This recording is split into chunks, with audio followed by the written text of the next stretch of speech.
Sir ಮೊನ್ನೆ ಮಂಗಳವಾರ ದಿನ ಸಾಯಂಕಾಲ 9 ಗಂಟೆಗೆ ಬರ್ತಾರೆ ಸರ್. ಅವರು ಮಿಸ್ಸಸ್ಗೆ ಫೋನ್ ಬಂದಿತ್ತು ರೀ. ಮಿಸ್ಸಸ್ ಅವರು ಬಂದು ನಮ್ಮ ಅಣ್ಣಾರಿಗೆ ಹೇಳಿದ್ರು ರೀ. ನಮ್ಮ ಅಣ್ಣಾರವರು ನಮ್ಮ ಮಾಮಾರು ಅವರು ಮಾತಾಡ್ಕೊಂಡು ಇಕ್ಕಟ್ಟು ಅದನ್ನು ಕ್ಲಿಯರಾಗಿ ಮಾಡ್ಕೊಂಡದ್ದು ರಾತ್ರಿ 1-1:30 ಗಂಟೆಗೆ ರೀ. ಮುಂದೆ ಅವ್ರ ಮಿಸ್ಸಸ್ಗೂ ಹೇಳಿದಿಲ್ಲ ರೀ, ಅವ್ರ ತಾಯಿಯವ್ರಿಗೆ ಹೇಳಿದಿಲ್ಲ ನಿನ್ನೆವರೆಗೆ ಇಲ್ಲ ರೀ. ಫ್ರ್ಯಾಕ್ಚರ್ ಆಗೈತಿ, ಹಾಸ್ಪಿಟಲ್ಗೆ ತಂದಾರ. ಆದ್ರೆ ಹಾಸ್ಪಿಟಲ್ಗೆ ತಂದ ನಂತರ ಮುಂದೆ ನಾವು ಬೆಳಗಾವಿಗೆ ಹೋಗೋಣ ಅಂತ ಅಷ್ಟಾಗಿ ಹೇಳಿದ್ದೀವಿ ರೀ. ಇಲ್ಲ, ಗಾಡಿ ಈ ಥರ ಆಗೈತಿ, ಆದ್ರೆ ಯಾವ ಗಾಡಿ ಒಳಗೆ ಅದಾರ ನೀವು ಸರಿಯಾಗಿ ನೀವು ಕ್ಲಿಯರ್ ತೊಗೊಳ್ರಿ ಅಂತ ಇಷ್ಟ ಹೇಳಿದ್ರು ಸರ್. ಅದಾದ ನಂತರ ಫೋನ್ ಅವ್ರದ್ದು ಸ್ವಿಚ್ ಆಫ್ ಐತೆ ರೀ. ಹ್ಞೂ ಸರ್, ಅವ್ರು ಜೈಪುರದಾಗಿದ್ದಾರೆ ಸರ್. ಆಮೇಲೆ ಈ ಕಡೆ ಬರೋದಿನ ಕಾಶ್ಮೀರಕ್ಕೆ ಹೋಗಿದ್ದಾರೆ ಸರ್. ಅವ್ರ ಬೆಟಾಲಿಯನ್ ತೊಗೊಂಡು ಅವ್ರ ಮೇಲೆ ಇವರು ಪೋಸ್ಟಿಗೆ ಹೋಗೋ ಸಂದರ್ಭದಾಗ ಇವ್ರನ್ನ ಈ ಕಡೆ ಊರಿಗೆ ಕಳಿಸಿದ್ರು. ಅವ್ರ ಬ್ರದರ ಅವ್ರ ಮಿಸ್ಸಸ್ನ ಕೂಡಿ ಅವ್ರು ಬಂದ ದಿನ ಸಾಯಂಕಾಲ ಸರ್. ಬೆಳಗ್ಗೆ ಸೋಮವಾರ ದಿನ ಬೆಳಗ್ಗೆ 9-9:30 ಬಂದಾರ ಸರ್. ಅವ್ರು ಸಾಯಂಕಾಲ 7:30-8 ಗಂಟೆಗೆ ವಿಷಯಕ್ಕೆ ಬರ್ತದೆ. ಹುಡುಗ ಏನು ಸರ ಯಾವತ್ತೂ ಆ್ಯಕ್ಟಿವ್ ಮನುಷ್ಯ ರೀ. ಯಾರಿಗೊಬ್ಬರಿಗೆ ಜಗಳ ಗಂಟ ಅಲ್ಲ ಏನಲ್ಲ ರೀ. ತಂದೆ ತಾಯಿಗೆ ಒಳ್ಳೆಯ ಮಗ ಆಗಿದ್ರಿ. ಆದರೆ ಈ ದುಃಖ ನಮ್ಮ ಮಣಿತನಕ್ಕೆ ಬರಬಾರ್ದಾಗಿತ್ತು ಸರ್. ನಾವು ಅವ್ರ ದೊಡ್ಡಪ್ಪನ ಮಗ ರೀ ಸರ್. ಆದರೆ ನಮ್ಮ ಕುಟುಂಬಕ್ಕೆ ಈ ಕಾಲಕ್ಕೆ ಒಟ್ಟ ಬರಲೇಬಾರ್ದಾಗಿತ್ತು ಸರ್. ಸಣ್ಣ ವಯಸ್ಸಿನಾಗ ಈಗ 3 ವರ್ಷದ ಹಿಂದೆ ಮ್ಯಾರೇಜ್ ಮಾಡಿದ್ದೀವಿ ರೀ.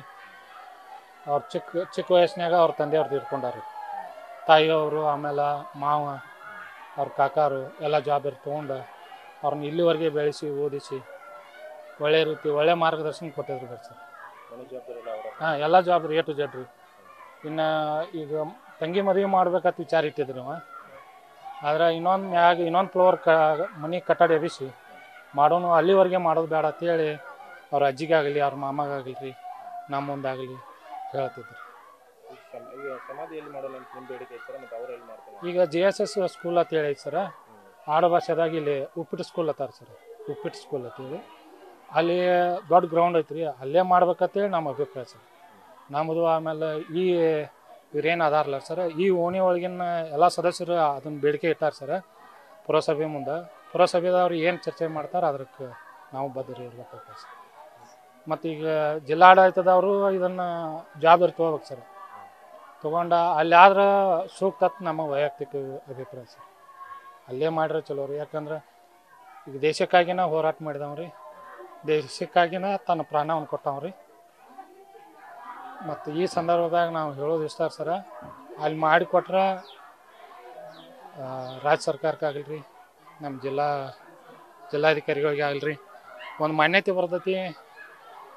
ನಮ್ಮ ಅಣ್ಣನ ಮಗ ಹಿಂಗಾದ, ನಮ್ಮ ಅಣ್ಣನ ಮಗನ ಅಲ್ಲಿ ಸ್ಟ್ಯಾಚು ಮಾಡೋಕೆ ನಾವು ಸ್ವಂತ ಜವಾಬ್ದಾರಿ ತೊಗೊಳಕ್ಕೆ ತಯಾರಿದೀವಿ ರೀ. ಶ್ರೀಕಾಂತ್ ಮರಿಗೊಂಡ ಅಂತೀವಿ ಸರ್. ನಾವು ಮೊನ್ನೆ ಓದ್ತಾತ್ರಿ ಸರ್. ಓದ್ತಾದ ಕೂಡಲೇ ಭಾಳ ಕೆಟ್ಟ ಆಯ್ತು ರೀ ನಮಗೂ. ಮೊನ್ನೆ ಬಂದು ಭೇಟಿಯಾಗಿದ್ರು, ನಮಗೆ ಹೋಗಕ್ಕಿಂತ ಮುಂಚೆ ಬಂದು ಭೇಟಿಯಾಗಿರು ಗಂಡ ಎಂತಿ ಭಾಳ ಕೆಟ್ಟ ತ್ರಾಸ ಆಯ್ತು ರೀ ಪಾಪಕ್ಕೂ.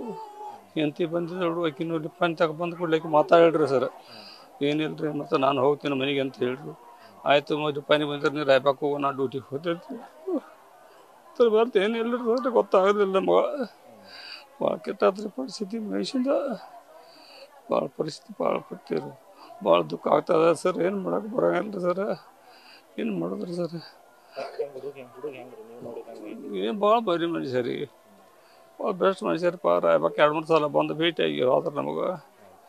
ಹೋಗ್ತೇನೆ ಮಾಮ, ನಾನು ಡ್ಯೂಟಿ ಹೋಗೋದು ಏನು ಮಾಡೋಕ್ಕಾಗುತ್ತೆ ಸರ್? ದೇಶ ರಕ್ಷಣೆ ಮಾಡೋಕೆ ಹೋದ ಮತ್ತೆ ಹೋಗಿಬಿಟ್ರಿ ಸರ್. ಸಣ್ಣ ವಯಸ್ಸು ರೀ, 25 ವರ್ಷದವ್ರಿ ಸರ್. ಭಾಳ ಕೆಟ್ಟಾಗಿತ್ತು ಸರ್ ನಮಗನ್ನ. ಏನು ಮಾಡಿದ್ರಿ ಏನು ಹೇಳಕ್ಕೆ ಬರ್ದಿಲ್ಲ ಸರ್ ನಮ್ಗೆ. ಜ್ಯೋತಪ್ಪ ಮಾನೆ ರೀ, ಮಾನೆ ರಾಯಬಾಗ. ಹಾಂ. ನ್ಯೂಸ್ ಫಸ್ಟ್ ನಿರ್ಭೀತಿಯಿಂದ ನಿಮ್ಮ ಪರವಾಗಿ.